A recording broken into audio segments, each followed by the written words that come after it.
This video focuses on the interpretation of mythic tradition and symbolism. At the heart of Zeus's story is a father consumed by fear.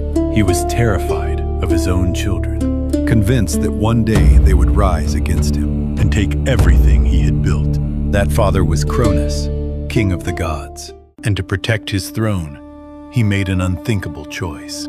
He sealed each of his children away the moment they were born, locking them beneath his power before they ever had a chance to grow. But when the sixth child arrived, his wife Rhea had reached her limit. She made a desperate move. She smuggled the baby to safety and wrapped a stone in swaddling cloth, handing it to her husband in the child's place. Cronus, suspecting nothing, sealed it away just as he had the others. That child who survived that was Zeus, the one who would change everything. Hidden far from his father's reach, Zeus grew into something powerful. When the time was right, he came back. Not to hide, not to run, but to challenge the king. His first mission was to free his siblings. Using cunning and a carefully prepared elixir, Zeus forced Cronus to release what he had taken. And one by one, 5 fully grown gods emerged. Poseidon, Hades, Hera, Demeter, and Hestia. They had finally seen the light of the world. Now the new generation stood together.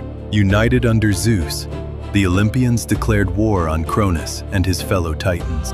In Greek mythology, this war is called the Titanomachy, a clash so massive it shook the heavens and the earth. But this wasn't just a family feud. It was a collision between two worlds. Old order against new, chaos against structure, the past against the future. The war lasted 10 years. Neither side could break the other. Then Zeus made another bold move. Deep beneath the earth, in a place called Tartarus, Cronus had imprisoned beings too powerful to be left free. The one-eyed giants, known as the Cyclopes, and the 100-handed giants, called the Hecatoncheires. Zeus set them free.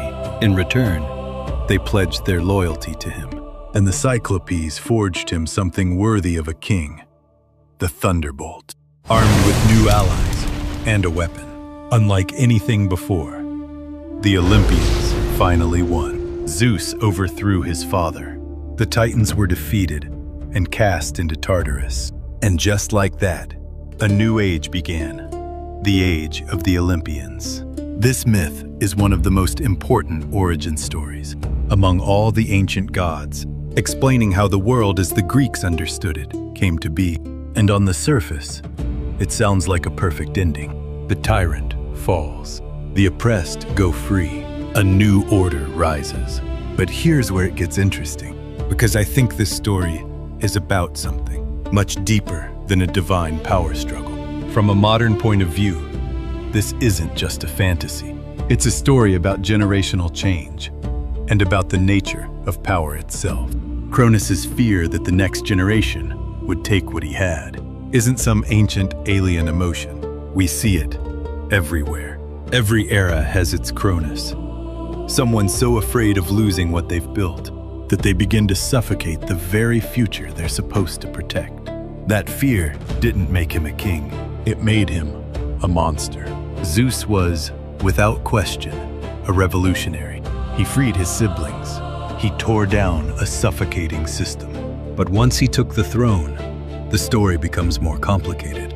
Zeus could be arbitrary, domineering, even cruel. He punished Prometheus savagely for defying him. He used his power in ways that were far from just. And that pattern, a revolutionary who, once in power, starts to resemble the very ruler he replaced, is one that history keeps repeating. To me, that's where the real heart of this myth lives. It's asking us something uncomfortable. Can power ever truly be righteous? Does overthrowing the old order guarantee something better? The story of Zeus suggests that seizing power is actually the easy part. What you do with it, that's where the real test begins. There's also something worth noting in how Zeus divided the world with his brothers. Zeus claimed the sky, Poseidon took the sea, Hades descended into the underworld, This wasn't just a property split. It was the act of imposing structure on a world that had none. Out of chaos, they carved out boundaries, roles, and rules. That was Zeus's cosmos, a world held together by order. But even within that order, conflict never stopped. The gods loved and envied and betrayed one another. The world Zeus built wasn't a paradise. It was a stage for a whole new kind of drama. In the end, this isn't a simple story of good versus evil. It's a story about the hunger for order and the conflicts that order inevitably creates. It's about a hero who rises against oppression, builds something new, and still can't fully escape the shadow. That power casts over everyone who holds it. The story of Zeus has echoed for thousands of years because it reflects something true about us. Somewhere inside, we all carry a Zeus, restless, reaching, wanting to build something new.